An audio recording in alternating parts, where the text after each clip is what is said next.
जंगल में शदीद तूफानी बारिश हो रही थी। तमाम पक्षी अपने अपने घोंसलों में अपने बच्चों को अपने पंखों में लिए बैठे हुए थे। वहीं रानू चिड़िया के बच्चे भी सहमे हुए बैठे थे। मम्मा, मुझे बहुत डर लग रहा है। मम्मा, ये बारिश कब रुकेगी? मम्मा, मुझे भी बहुत डर लग रहा है। बच्चों, डरो मत, मैं हूँ ना तुम्हारे साथ। मैं अपने बच्चों को कुछ नहीं होने दूंगी। रानू चिड़िया तेज बारिश को देखकर बहुत परेशान थी।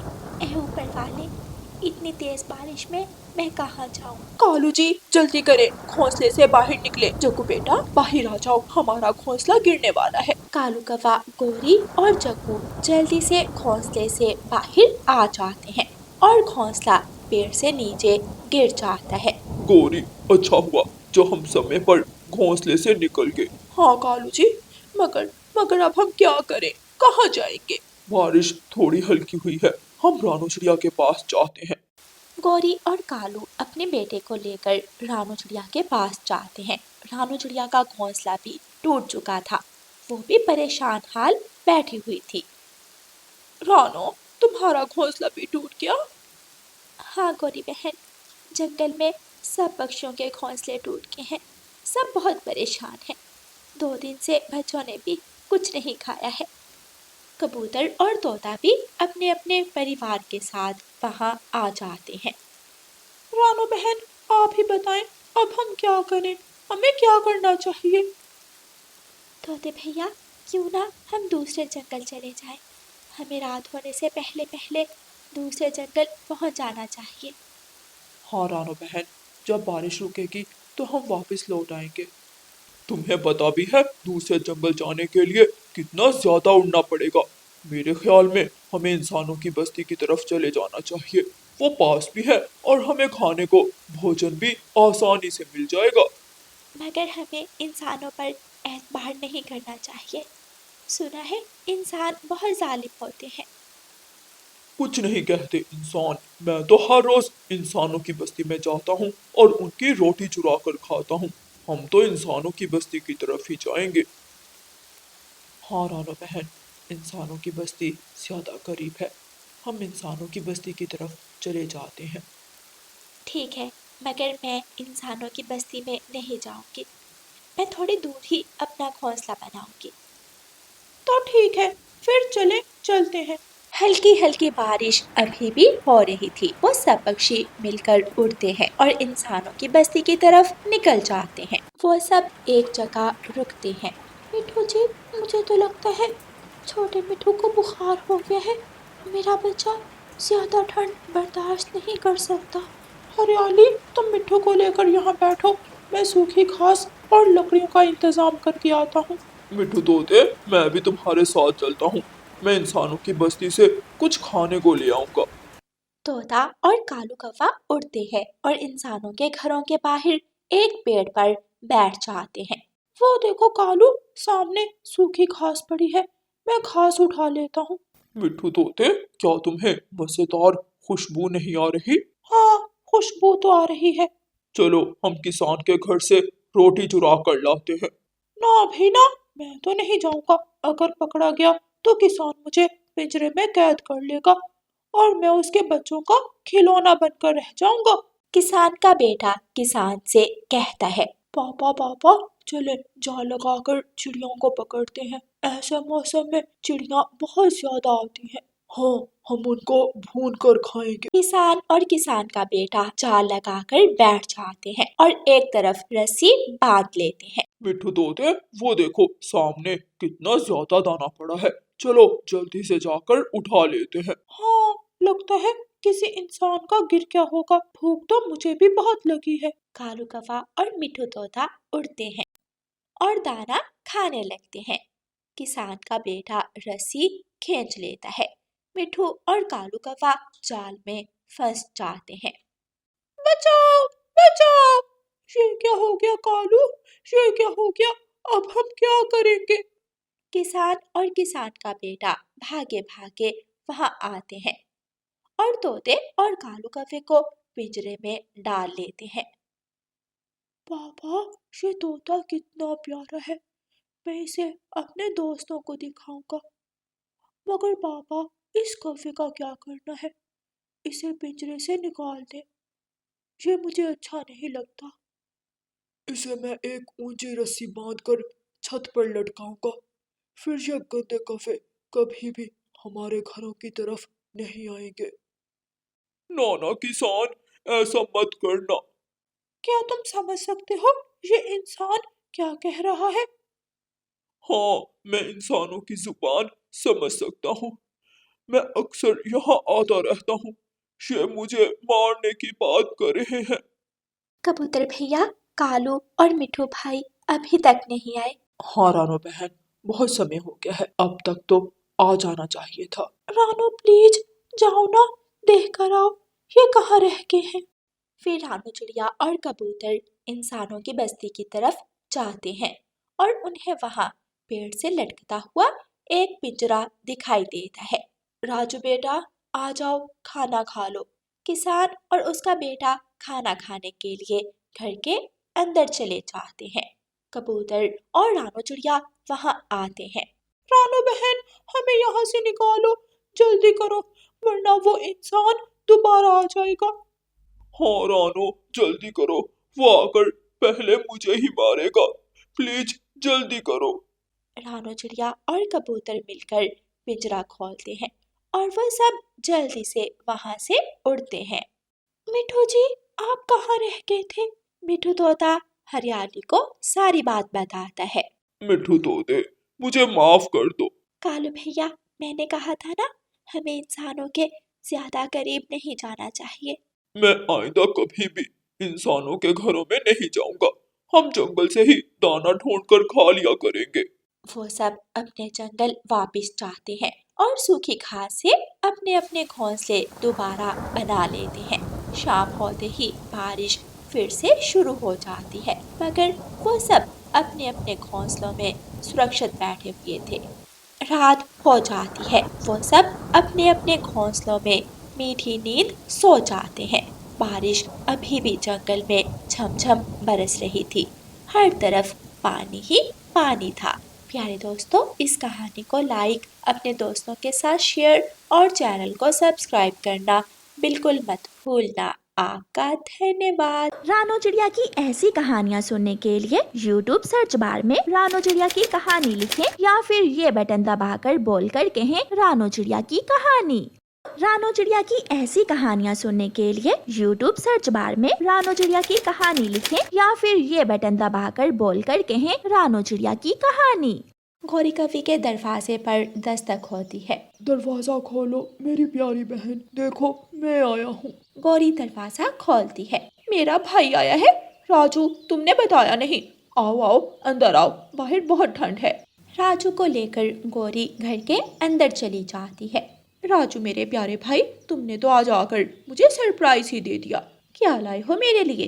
गौरी मेरी बहन, बस क्या बताऊं, मेरे तो अपने हालात ठीक नहीं चल रहे। गौरी बहन, कुछ दिन मुझे अपने घर में रहने दो, फिर मैं कोई काम ढूंढता हूँ। ओहो राजू, क्या जरूरत है तुम्हें काम करने की? मेरा पति कालू, वो कौन सा कोई काम करता है?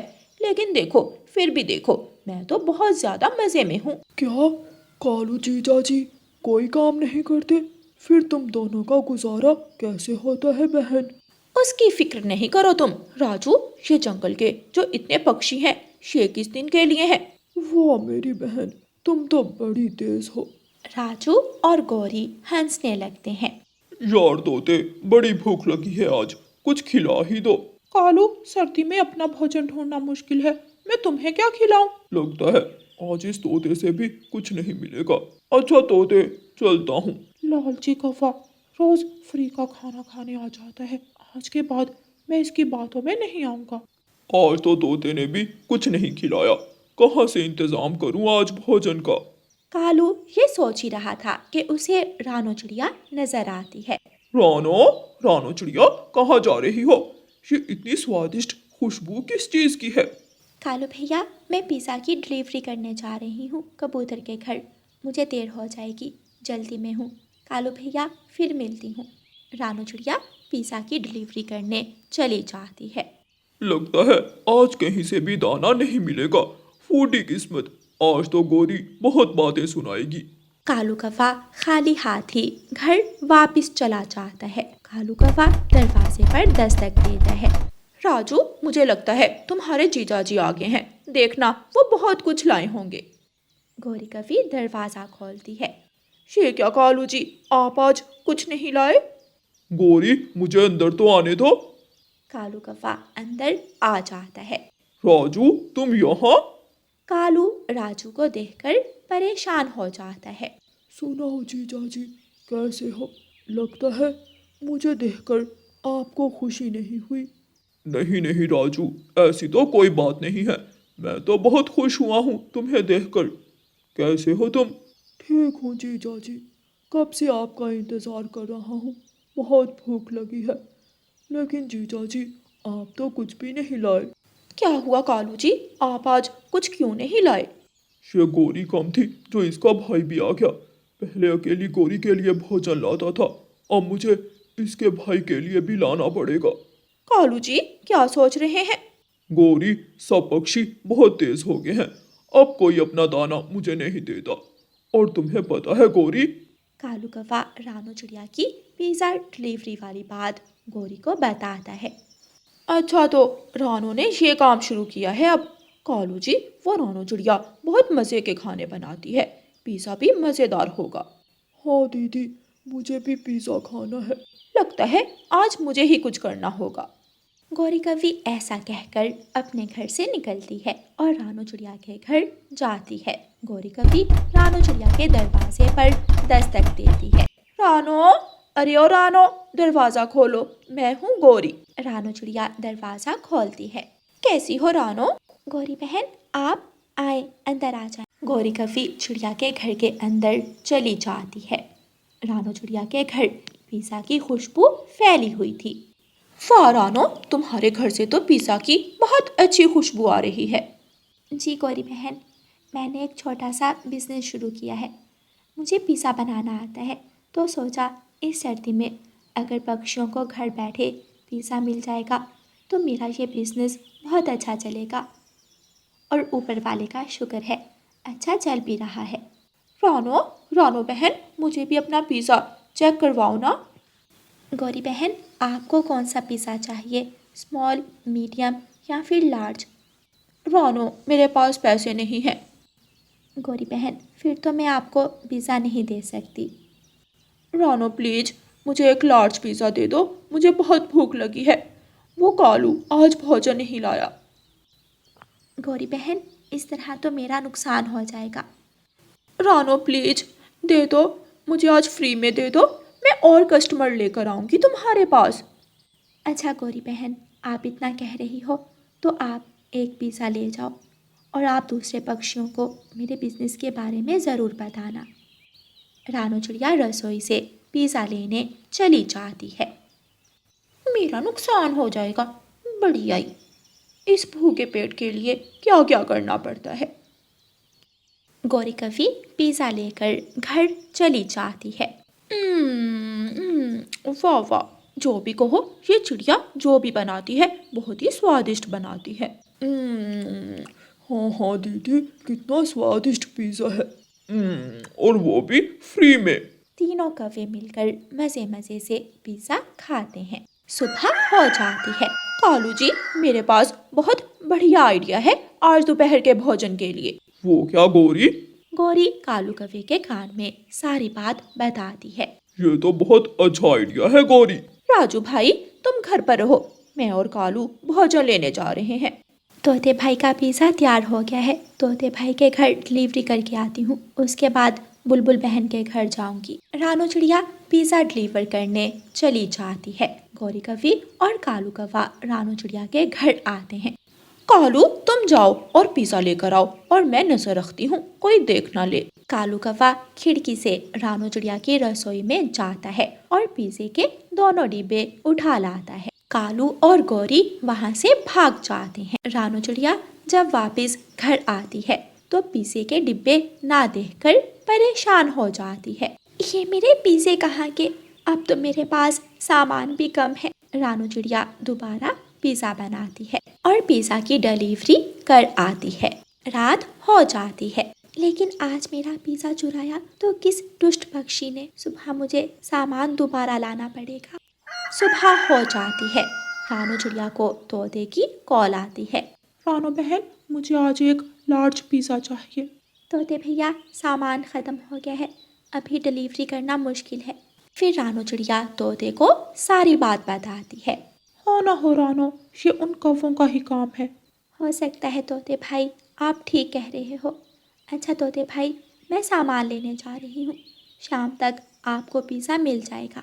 वो जो कोई भी चोर था, अब मुझे उसे सबक सिखाना होगा। रानू चिड़िया पिज़्ज़ा बनाती है और उसमें पेट दर्द की दवा डाल देती है। जब रानू चिड़िया दुकान पर सामान लेने जाती है तो पीछे से गौरी और कालू कौवा रानू चिड़िया के घर आ जाते हैं और पिज़्ज़ा चुराकर अपने घर ले जाते हैं। राजू, गौरी और कालू मिलकर पिज़्ज़ा खाने लगते हैं, लेकिन थोड़ी ही देर बाद उन तीनों के पेट में दर्द शुरू हो जाता है। हाय हाय रे मेरा पेट, हाय बहुत दर्द हो रही है। हाँ गौरी, मेरे पेट में भी बहुत दर्द हो रही है, और मेरे भी। वो तीनों बुलबुल डॉक्टर के पास भागते हैं। रानू चिड़िया तोते के घर डिलीवरी करके वापस आ रही थी। वो उन्हें देख लेती है। अच्छा तो ये थे पिज़्ज़ा चोर, आइंदा मेरा पिज़्ज़ा चुराने की गलती नहीं करेंगे ये। ऐसे चिड़िया कौवों को अच्छी सज़ा देती है। प्यारे दोस्तों, इस कहानी को लाइक, अपने दोस्तों के साथ शेयर और चैनल को सब्सक्राइब करना बिल्कुल मत भूलना। आपका धन्यवाद।